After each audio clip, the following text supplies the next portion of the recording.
โอ้สาได้เนี่ยโดจึงดีเก่งๆลุงเนอะตันบาทตันแหงเนาะแม่บุญศรีสร้างเลงบันตุนผึ่งเจริญปอนให้สาเจ้าตะลุงแม่ศรีแม่ศรีทอนเจ้าแม่ศรีทอนวันนั้นก็หันตุลุงแล้วเนาะแม่ศรีทอนน้องโบฮะน้องโบชัยปราการวันนั้นไปกันเลยเนาะไปจ้านั่งแถวหน้าสุดก็คุณเท่ากับมาถ่ายรูปแอปตุลุงเมื่อกันเนาะวันนั้นนะโธ่โมนยิ้มแย้มแจ่มใสกันคุณหลายคนหนักอยู่เนาะโอ้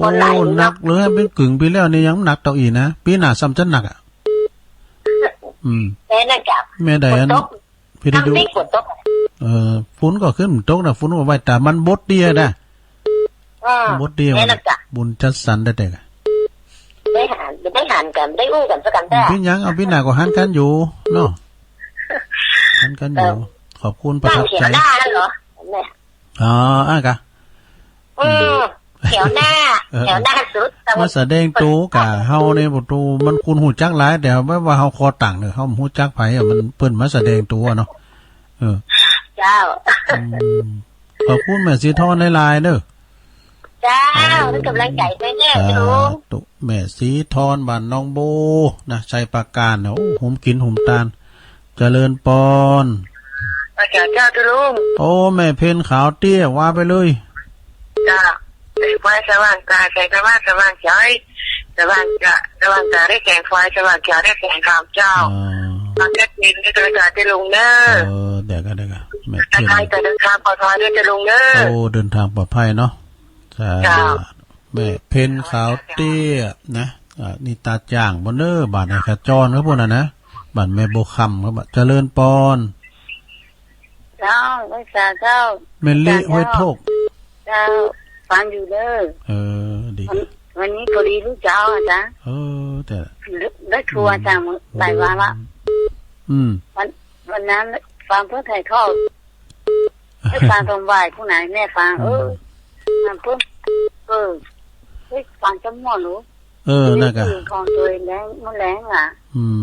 ไม่ฟังเจ้าดีแล้วขอบคุณแมลี่เนอะสาธุเปิ้นโทรมาก่อนแล้วอกแล้วใจเปิ้นเนาะเอาเข้ามาแถม0899556506เจริญนมัสการครับผมอาจารย์นิพนธ์เนาะครับมานะเมื่อวานนี้ผมว่ากายไป5น่ะกายว่าผ่านไป5น่ะแล้วผมก็ยกมือไหว้อยู่นะวันนี้ผมก็เมื่อกี้ก็หมุนขึ้นผ่านไปแล้วยังไหว้วิ่งมาอยู่ครับดีอ่ะเมื่อกี้หมุนขึ้นผ่านไปแล้วเสียงทุกพี่ลุงยองว่าเลยหมุนไหว้พวงมาลัยวิ่งมาครับดีแล้วเดี๋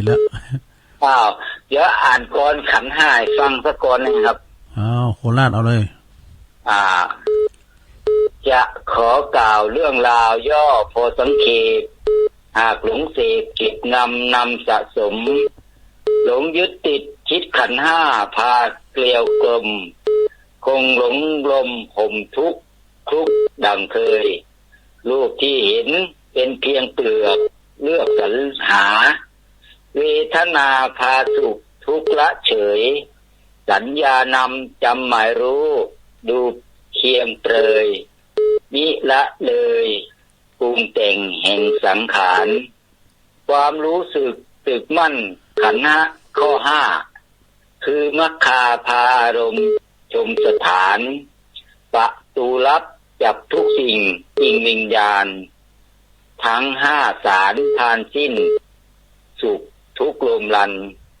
ยึดติดกองผองขันพันหลงไหลจิตดิ่งลงตรงสู่เคราะห์เหมาะมหันทุกเล่งก่อทรมานผ่านคืนวันดังโลกันหันสู่อยู่อบายกราบนมัสการครับเดี๋ยวให้หลวงพ่อมานิโทกลับมาหน่อยนะครับกราบนมัสการครับผมอาจารย์นิพนธ์เนาะสาธุเจริญปอนไม่สารเจ้าไม่ย่อยสันทรายเนาะ เจ้า แม่สมผัดแม่สมผัดฟังเจ้าละก็แม่ เจ้าฟังแต่เจ้าแล้วเจ้า ดีก็ ยังออกวันจันทร์ โอ้ แล้วเนาะ ว่าไปแล้วเหรอสแตนปะนี่จ้ะกำลังลุกเลยก็แม่ย่อยสันทรายเพราะว่า เจ้า เปิ้นจะมึนแล้วเปิ้นใช้เสียงแหบเปิ้นให้ตัวลุงแตนไป2 ชั่วโมงก็เดี๋ยวเปิ้นจะเข้าต่อตัวลุงนี่กะ ชัดเจนดีเจ้าตรง วันนั้นไป ไป ไงกะ ค่ะได้ไปเรียกของฟังอยู่บ้านนะเจ้า เตือนหน้า เจ้าวันติดกระดานนี่ ฟังคนรุ่นที่อยู่กันเนาะ ตอนเปิดเลือกรางวัลดูเขาเอาแอนมาแล้วนี่มาก่อนแล้วคนที่หลาย ค เนาะ นร้ายกับคนร้ายนัก ไม่ได้ไปก็เจ้าไม่ได้ เป็นยังเตือนหน้าก่อนเนาะพี่หน้าก่อนสาธุ กำลังใจนะเจ้า เจริญปอนแม่สมผัดแม่ย่อยสันทรายเจริญปอน นมัสการเจ้า มาแล้วตัวจริงเสียงจริงแม่จันสม เจ้าโหวันนั้นนี่หน้าบุญตะแกนเนอ อันน่ะ บุญบัตโตคำนะอันพ่อพญาสางแม่นางแขมผิวนี่เพิ่นบางฝนได้ดีได้แปะ ได้กันบุตรบุญจัสันห้อนกับห้อนนะ เจ้าพอเมื่อเช้ามาตี 3นะท่านพระครูเขาออกนะฝนมาตึก กันนำแล้วเนี่ย ว่าเช้าตี 3อ่ะได้ถึงฝนถึงลม วันนั้นเมตตาบารมีธรรมหลวงพ่อพระครูโสพลพระครูพิธานธรรมโสพลหลวงพ่อใหญ่เขาก็มาเนาะเพิ่งเอาเป็นอาวุโสได้อาวุโสเหลือหลวงพ่อฟางกันเนาะ เจ้า เขาวันตาน้อยเพิ่นเหรอ เจ้านั่นอันนั้นหลวงพ่อใหญ่เขามาจากอัน ประกอบหลักปีแรกประกอบมาปีนี้ประกอบมาประกอบหลัก เปิ้นใกล้ขาดกันก็เพื่อมีการไม่งานเปิ้นติดกันตลอดเจ้า การนำใจตุเจ้าเฮาถึงเนาะว่าอย่างตุลุงเขา ไป ไป ก็ไปเจอกันนั่น ดีแล้ว ไปไหนไปเจอกันไปเที่ยวไปไหนก็ไปเจอกันนั่น เปิ้นมาเตะพี่รัตเตละโดดที่บ้านอันเนี่ยบ้านนั้นบ้านปางตั้งเจริญนี่นะเปิ้นมาเตะงานเปิ้นมาเตะงานยกครูประจำปีที่หิมวัดนี่กะ เจ้า เพิ่นก็มากูปีเพิ่นไปไหวบ่เนาะ อันคนนะไป แม่รัตดาพรหมจักรแก้วคุณนำไปแจกเพิ่นเนาะ คนนะไปแจกว่าน ายกเพิ่น แปดเที่ยวปอดจนปอแอบหลง นายกเพิ่นก็ดีแท้ คุณกูคู่กูคนกูตนกูองค์นะเจ้าโอ้ ประทับใจ คน เนาะ นักเป็นนักว่าก็บ่ได้จักได้ทายอย่างเปิ้นนั้นบ่ค่อย ก็ขอบคุณไว้แล้วกันเนาะ เจ้าขอบคุณไปตามอาการนะเจ้าขอบคุณกูตนกูองค์แล้วก็ขอบคุณครับสัทธากูคู่กูคน ดีแล้ว ตั้งแต่ปูนจังใหม่ลำปูนลำตั้งกระชายเจ้าเพื่อนกับปูนรางวัลกันก็ชัด ดีแล้วได้ลงทะเบียนตำรวจด้วยดาวลุกมันหมดอ่ะ พี่ยัง คนนักล้างอ่ะ พี่หนาวใหม่เนาะสาธุเนอ อาจารย์อินดูอ่ะอันนั้นอย่างกับวิทยุเครื่องอ่ะ ดีแล้วกัน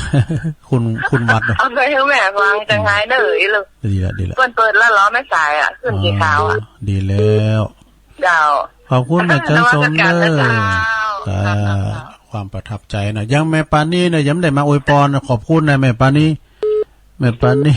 มันจรเจริญปอนไม่ใช่หมายถึงพระตุงไม่ซุ้งข้ามไม่ข้ามบอยินดียินจมเด้อตุงอยู่เจ้าโอ้ดีกันโอ้ขอบคุณด้วยนะเขาตุลุงก็ขอบคุณแม่คำเขาด้วยเนอะโอ้จะกดตันแต่ตันวาขอบคุณหลายๆเนาะขอบคุณผ่านแม่คำนะเป็นคำเป็นผุนนามบุญพี่น้องไตเขาโอ้สา